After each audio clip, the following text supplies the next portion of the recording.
Hello students, आज हम पढ़ेंगे आगे। नेक्स्ट टॉपिक है हमारा कंपोजिशन ऑफ फंक्शन।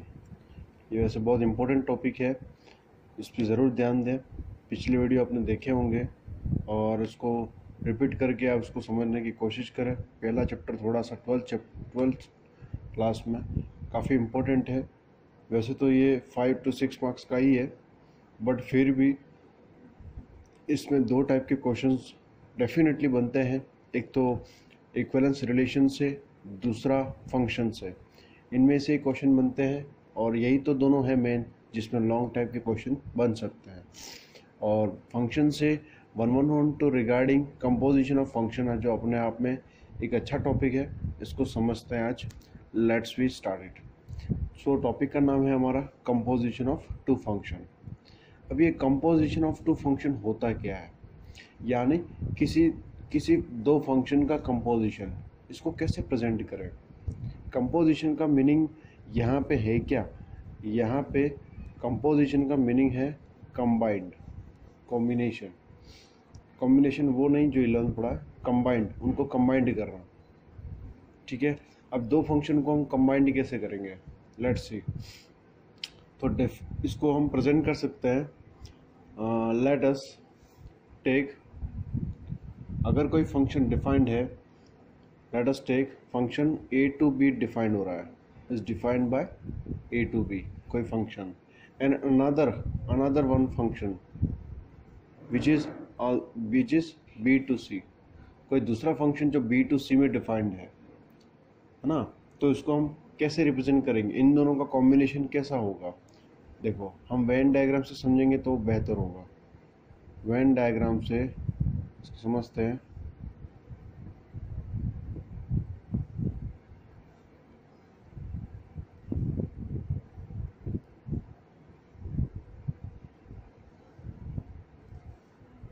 ठीक है, ये हो गया वेन डायग्राम। अब सपोज यहाँ पे कोई फंक्शन a to b यहाँ डिफाइंड है और वहीं पे अपना b to c, जहाँ पे g फंक्शन डिफाइंड हो रहा है b to c सेट में, a से b सेट में a function, b to c set में g फंक्शन। तो लिखते हैं इसको अपन। सपोज मैं यहाँ रिप्रेजेंट कर रहा हूँ function a to b and b to c। उससे पहले एक छोटे से रोल में इसको रिप्रेजेंट करते हैं। अगर छोटे से रोल में तो ये कैसे होगा, सपोज ये a है, ये b है, ये c है, छोटे से फॉर्म में। अभी इसकी बात मैं बात बताऊंगा, फिलहाल एक बार ये देख लो। अगर ये फंक्शन यहाँ डिफाइंड है अपना वही f a set to b set, right, और वही b सेट से c सेट में g फंक्शन डिफाइंड है। सपोज इसके एलिमेंट x है, इसके एलिमेंट क्या होंगे, इसकी इमेज f of x यानी y एज रेंज, राइट, और यही रेंज इसके कोडोमेन का पार्ट होगा। ओके, सेकंड वन, अब यहाँ पे कैसे प्रेजेंट करेंगे, ये g फंक्शन द्वारा डिफाइंड है, तो इसमें जो y होगा वो क्या लिखेंगे, g of y, right. But क्या मैं इसको ऐसे रिप्रेजेंट कर सकता हूँ, g of f of x, है कि नहीं। तो ये जो कॉम्बिनेशन होगा, ये जो इनका कॉम्बिनेशन होगा किस में, a से c तक। पहले हम a से b तक f का सहारा लिया, f में f फंक्शन के थ्रू गए, b से c में g फंक्शन के थ्रू प्रेजेंट किया। तो a से c तक डायरेक्टली, है ना, यानी जो डोमेन a सेट के है और a सेट से c सेट में हम डिफाइन करते हैं, तो इन दोनों का कंपोजिशन करना पड़ेगा, कंबाइंड करना पड़ेगा। तो इन दोनों का कंबाइंड क्या हो जाएगा, जो हम यहाँ पे देख रहे हैं, क्या देख रहे हैं, गॉफ, डिफाइंड बाय गॉफ या जी कंपोजिशन एफ, इसको हम गॉफ भी कह सकते हैं। यही तो मेन है जो इसकी डेफिनेशन है। बट मैं इसको, ये जो सेट लिया था वो मैं एग्जांपल बताने के लिए लिया, तो इसी में एग्जांपल ले लेता हूँ तो आपको क्लियर हो जाएगा।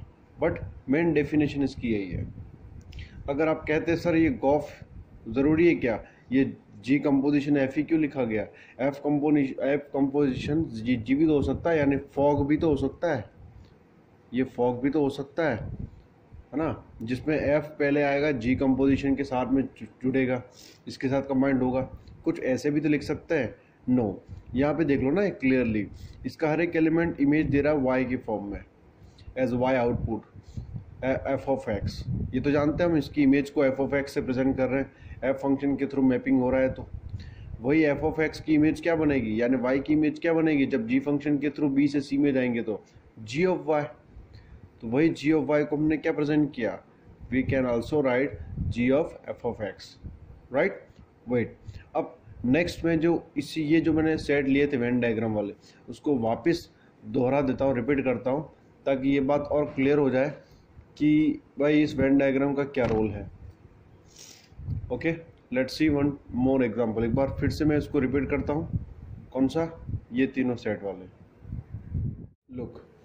लुक, एक बार फिर से मैंने उस वेन डायग्राम को ड्रॉ किया है, जिसमें समझे कि भाई इसको इसके थ्रू मैं किस तरीके से कंपोजिशन ऑफ फंक्शन को रिप्रेजेंट कर सकता हूँ। तो देखें, अब सपोज लेट अस, मैंने ले लिया हुआ जहाँ पे एफ ऑफ एक्स यानी क्या है, 2x है, यानी x इसके एलिमेंट है, जिसमें से ये डिफाइन हो रहा है फंक्शन a से b में। ओके, ये मान लो ये जो x है वो नेचुरल नंबर का ही सेट है, ठीक है। और यहाँ पे इसकी इमेज जो भी आएगी, तो इसके कोडोमेन जो है, b सेट के कोडोमेन ही इस फंक्शन के क्या होंगे, इस फंक्शन के कोडोमेन के एलिमेंट ही इसके रेंज होंगे, राइट। तो और वहीं पे g ऑफ x को मैं प्रेजेंट करता हूँ। सपोज ये x+3 से डिफाइंड है, b टू c में x+3 से डिफाइंड है। ओके, इसके एलिमेंट है 1 2 3 4, सपोज ये ले लिए। अब इसी से क्लियर हो जाएगा, यहाँ पे इसी डोमेन के थ्रू हमें आउटपुट मिलेगा, क्या मिलेगा, 2 4 6 एंड 8, क्लियर। अब इसी 2 4 6 8 ही इसी के कोडोमेन के कोई एलिमेंट है, हमें पूरे कोडोमेन लिखने की ज़रूरत है ही नहीं। जो इसका आउटपुट है वही यहाँ पे इम्पोर्टेंट है, जो इस फंक्शन के थ्रू हमें ये मिल रहा है, राइट। तो इस फंक्शन के थ्रू मिलने वाला आउटपुट ये रहा। वही जी फंक्शन जिस तरीके से मैपिंग कर रहा है x+3 के थ्रू डिफाइंड हो रहा है, तो इस डिफाइंड फॉर्म को हम कैसे प्रेजेंट करेंगे, when you will putting the 2 + 3 यानी 5, यानी हो गया 5, 4 इनपुट करने पर 7, 9, ये इनपुट करने पर 11, यानी 1 से 2, 2 से 4, 3 से 6, 6 4 से 8। क्लियर है भाई, ये बात हो गई। अब आगे देखो, अब यहाँ पे सबसे इम्पोर्टेंट बात यह है कि भाई फंक्शन f जो a से b में डिफाइंड है और g फंक्शन जो b टू c में डिफाइंड है। ओके, तो इन दोनों के कंपोजिशन के लिए, इन दोनों के कंबाइंड के लिए क्या ज़रूरी है, देखो इन दोनों के लिए सबसे इम्पोर्टेंट बात ज़रूरी ये है, सबसे इम्पोर्टेंट बात ये है, नॉट दैट नंबर 1 व्हाट, कि भाई जो इसकी रेंज है, फंक्शन की जो रेंज है ना, for exist composition of function, क्या ज़रूरी है, रेंज ऑफ फंक्शन, जो इस फंक्शन का जो रेंज है वो क्या होना चाहिए, इस जी फंक्शन का क्या होगा, डोमेन का रोल करेगा, यस। तो ये जो रेंज है which is also what, subset of domain of g function, ये होगा तो ही कंपोजिशन एग्जिस्ट करेगा, क्लियर। सेकंड थिंग, इसमें ये रूल है और कुछ नहीं, ये शर्तें हैं, इन केसेस में ही ये पॉसिबल है, लेकिन जब कंपोजिशन हो जाएगा तब क्या होगा वो सेकंड है। लेकिन इससे पहले कंपोजिशन का मैं बता देता हूँ, क्या कंपोजिशन क्या निकलेगा। लुक, तो क्लियर हो गई बात, यही इसके जो रेंज है वही इसके डोमेन का रोल करेंगे। देख लिया अभी, जो इसके रेंज है उन्हीं को इनपुट करके यहाँ पे हम फिर से आउटपुट ला रहे हैं, सी सेट के एलिमेंट ला रहे हैं, यहाँ पे इन डोमेन्स को इनपुट करके हम बी सेट के एलिमेंट ला रहे हैं, कोडोमेन, यानी ये बी इसका कोडोमेन है, तो वही जी के डोमेन का रोल है। वही इसके ये जो सी जो है वो जी का क्या है, रेंज है, वही कंपोजिशन में क्या होगा, इसके जो कोडोमेन है ना, वही कंपोजिशन के लिए भी ये इसके रेंज हो जाएगी। लेट्स सी अब वो क्या होगा, अब यहाँ से ए से बी, बी से सी, तो दोनों फंक्शन को कंबाइन करते हुए ये हमारा फंक्शन कौन से सेट से किस सेट में मैपिंग करेगा? क्लियर है भाई, ए टू सी में हम मैपिंग करेंगे इन दोनों का कंपोजिशन, यानी direct a to c, directly a to c, right. तो ए टू सी में ये जो सेकंड कंडीशन से पहले मैं आपको बता रहा हूँ, ये है ना, सेकंड कंडीशन बाद में लिखूंगा। तो इसका मतलब ये हो गया यहाँ पे कि भाई for function a to c we have two option, gof and fog. यहाँ पे कंपोजिशन टू टाइप के निकलेंगे, एक तो गॉफ होगा एक का नाम, दूसरे को हम फॉक कह सकते हैं। वैसे इसको रीड किया जाता है इसी नाम से, गॉफ एंड फॉक से, या फिर जी कंपोजिशन एफ और एफ कंपोजिशन जी, वही मीनिंग है जिसको इस नाम से भी कॉल करते हैं। ओके, अब ये गॉफ कब निकलेगा और फॉक कब निकलेगा उसको समझे। तो जब फंक्शन ए से सी में मैपिंग करेगा तो यहाँ फंक्शन कंपोजिशन क्या हो जाएगा? गॉफ। कैसे लेकिन ये गॉफ क्यों हुआ, फॉक क्यों नहीं हुआ, है ना, ये हमारा डाउट हो सकता है। लेकिन देखे ये गॉफ ही होगा, कैसे होगा लेट्स सी, मैं आगे एक्सप्लेन कर रहा हूँ। लुक, यहाँ पे ये मैंने डायग्राम बना दिया है, ठीक है। अब लेट्स सी, जहाँ पे फंक्शन ए से बी में मैपिंग कर रहा था, डिफाइन था, जहाँ पे जी फंक्शन बी से सी में डिफाइन था, तो इन दोनों का कंपोजिशन गॉफ निकल रहा है, जो कि मैपिंग करेगा, डिफाइन होगा ए से सी में। कैसे? लुक, जैसे आप गॉफ को रिप्रेजेंट करोगे in terms of domain, domain जो है इसका कोई एक्स एलिमेंट है, राइट, तो उसको how can we write this, how can we expand it, it can be right, let's see. पहले मैंने एक छोटा एग्जांपल बताया आपको, डेफिनेशन इसकी बताई थी, याद है? ये तीनों सेट है, सपोज ए से b, a b and c set. यहाँ पे ये अगर एक्स है तो ये जो इसकी रेंज है उसकी इमेज क्या हो जाएगी? F of x, right. तो फंक्शन एफ के थ्रू मैपिंग हो रहा है, इट मीन्स इसकी इमेज क्या हो गई? F of x. वहीं पे एफ ऑफ एक्स क्या होता है? Range as y. वही जी फंक्शन के थ्रू डिफाइंड होगा तो इसकी रेंज क्या हो जाएगी? जी ऑफ वाई, क्योंकि यहाँ जो वाई जिसके लिए रेंज है वही इस जी फंक्शन के लिए क्या होगा? जब जी फंक्शन बी से सी में डिफाइंड होगा तो वाई इसके लिए क्या हो जाएगा? डोमेन। ये तो हम देख रहे हैं अभी, इसके लिए डोमेन हो गया, तो इस डोमेन का आउटपुट क्या होगा? इसकी इमेज क्या होगी इस फंक्शन के थ्रू? जी ऑफ वाई, जिसको लिख सकता हूँ ना मैं, जी ऑफ एफ ऑफ एक्स। दोनों एक ही तो बात है, वही तो हुआ है यहाँ पे, है ना। तो वही लिख रहे हैं, composition of g and f which can be written g of f of x. Look, है ना। अब यहाँ पे एफ ऑफ एक्स के अलग अलग डोमेन पे, अलग अलग इनपुट पे ये सभी आउटपुट आएंगे जो सी सेट में आ रहे हैं। कैसे? देखो, यहाँ पे सबसे पहला एफ ऑफ वन ले लो, एफ ऑफ वन है, ऊपर देख लो 1, एफ ऑफ वन में क्या आ रहा है? देखो एफ ऑफ वन से क्या मिल रहा है आपको? 2, तो जी ऑफ 2 हो गया। एफ ऑफ वन की इमेज क्या हो गई? 2, 1 की इमेज क्या हो गई? 2, राइट, वही तो लिखा। अब 2 इसकी इमेज है 1 के लिए, लेकिन 2 इसके लिए क्या हो गया? जी फंक्शन में डोमेन बी सेट का, यानी इसका डोमेन ये हो गया 2, डोमेन एलिमेंट ही तो है, तो जी ऑफ 2 यानी डोमेन 2 की इमेज क्या होगी? जी फंक्शन के थ्रू क्या है? 5 है कि नहीं। इस फंक्शन जो डेफिनेशन, फंक्शन फॉर्म जो डिफाइंड थी उसके थ्रू यहाँ 2 की इमेज क्या हो रही है? 5। Similarly g of f of 2,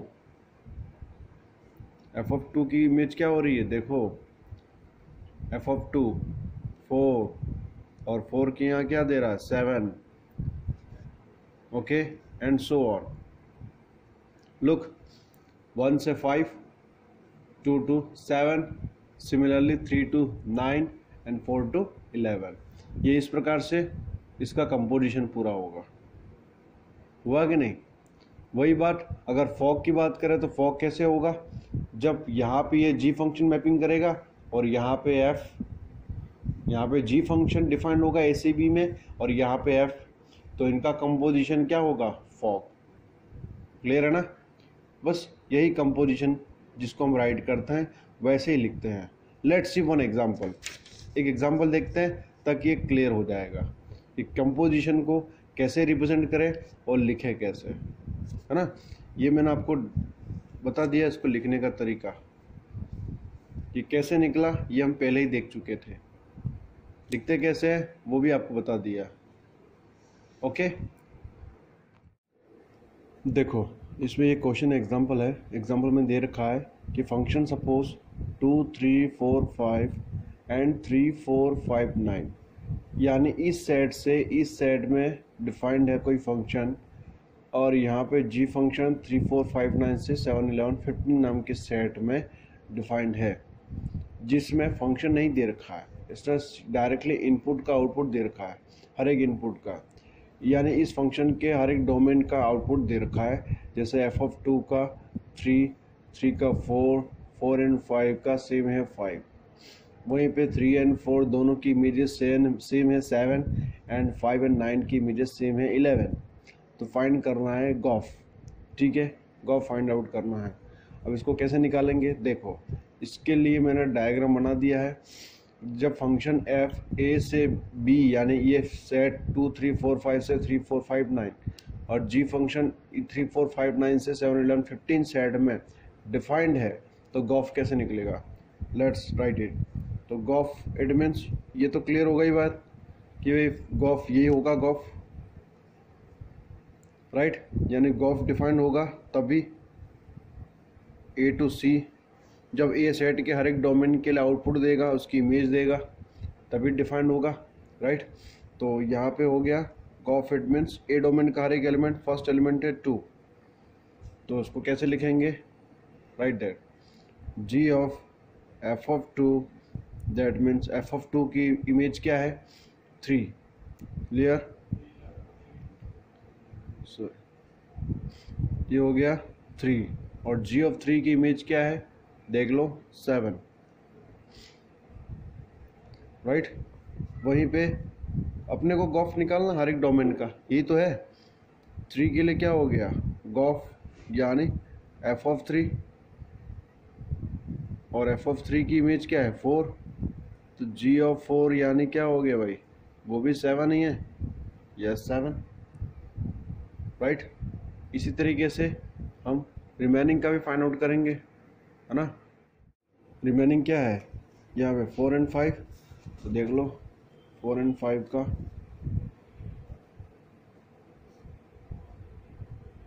4, तो यहाँ पे f(4) की इमेज क्या थी देख लो, यहाँ पे इसकी इमेज f(4) की इमेज क्या है भाई 5 है, तो यहाँ पे क्या हो गया f(4) की इमेज g(5), और g(5) की क्वेश्चन में देखो रिपीट करते हैं अपन क्वेश्चन में, तो g(5) की इमेज क्या है 11, तो ये हो गया g(5) की इमेज क्या हो गई 11, ओके सो ऑन। वैसे आप 5 का भी निकाल सकते हैं, वो भी वही आएगा, राइट। यानी इसी तरीके से हमें क्वेश्चन कंपोजिशन फाइंड आउट करना है, गॉफ एंड फॉग दोनों हम फाइंड आउट कर सकते हैं, इजीली कर सकते हैं। तो इसी तरीके से क्वेश्चन आप कर पाएंगे। दूसरे क्वेश्चन भी, एक छोटा सा क्वेश्चन और बता देता हूँ। देखो ये कोई क्वेश्चन है, function R2R and g function R2R defined by the f(x) cos x and g(x) 3x²। तो गॉफ एंड फॉग दोनों फाइंड आउट करना है। तो इस केस में हम गॉफ कैसे फाइंड आउट करेंगे, सबसे पहले तो क्वेश्चन को हम रिपीट करते हैं। क्या हो गया भाई, फंक्शन f(x) = cos x, वहीं पे g(x) का क्या हो गया भाई 3x², राइट। तो यहाँ पे गॉफ x कैसे निकालेंगे, composition of gof g and f, वो क्या हो जाएगा, लुक प्रॉपरली। तो ये हो गया g of f(x), that means f(x) क्या था cos x, तो g of cos x, clear. अब यहाँ पे देखो, जब g(x) था तो यहाँ पे क्या दे रखा है 3x², तो सपोज इसको मैं g(t) करूँ तो ये क्या हो जाएगा 3t²। सपोज g(y) करूँ तो क्या हो जाएगा 3y²। वहीं पे यहाँ पे क्या है cos x, तो g ऑफ cos x तो यहाँ क्या हो जाएगा, x की जगह cos x है 3 cos x स्क्वायर बराबर, तो ये हो जाएगा 3 cos स्क्वायर x। क्लियर। वैसे अब क्या होगा, फॉग का देख ले आप, फॉग का, तो फॉग का क्या हो जाएगा, फॉग x का क्या हो जाएगा, देखिए, तो फॉग यानी g ऑफ x, वही पे g ऑफ x, इसकी इमेज क्या है 3x स्क्वायर, सो 3x स्क्वायर, राइट। अब देखो जब f ऑफ x था तो cos x हो गया, जहाँ पे x तो cos x, f of t तो cos t, f of y तो cos y, तो यहाँ पे f ऑफ 3x स्क्वायर तो क्या हो जाएगा cos 3x स्क्वायर, राइट। कुछ ऐसे होगा, ये इसको ऐसे लिखा जाएगा। क्लियर, ये ध्यान दें, ठीक है। अब इस तरीके से हम कंपोजिशन फाइंड कर सकते हैं, चाहे गॉफ हो चाहे फॉग हो। ओके, सबसे इम्पोर्टेंट बात यही इसमें समझनी थी, है ना, यानी क्लियर हो गया ना भाई। देखो तो गॉफ इस प्रकार से गॉफ यहाँ डिफाइन हो रहा है, A to C में डिफाइन करेगा, तो यहाँ पे गॉफ के लिए डोमेन का रोल क्या करेगा, फर्स्ट सेट, वहीं पे इसके रेंज क्या होगा C सेट, को डोमेन के एलिमेंट ही इसका रेंज का रोल करेंगे। तो कह सकता हूँ the domain of the composition या domain of gof, that is domain of F, right. And similarly codomain of gof, gof के जो कोडोमेन होंगे वही यहाँ पे क्या होंगे, रेंज ऑफ G, यानी G फंक्शन के रेंज होंगे। Domain of gof that means domain of F, similarly codomain of G that is what code, okay, codomain of gof that is range of G। Clear, ऐसा हम कह सकते हैं। Okay, तो इस तरीके से ये होगा। सबसे लास्ट बात ध्यान रखें कि ज़रूरी नहीं है कि गॉफ अगर डिफाइन हो रहा है तो फॉग भी डिफाइन हो जाए, यानी गॉफ और फॉग दोनों का इक्वल होना ज़रूरी नहीं है ना, दोनों इक्वल नहीं होते हैं। तो हर एक केसेस में ये डिफरेंट इनकी कंडीशन निकल रही, जैसा कि अभी क्वेश्चन में देखा। ओके, तो इन क्वेश्चन को ज़रूर देखें एग्जाम्पल के थ्रू और ये क्लियर हो जाएगा। कोई डाउट आएगा ज़रूर आप कमेंट बॉक्स में डाउट सेंड कर सकते हो और अपने साथियों को भी शेयर करें, सब्सक्राइब करें। थैंक्स।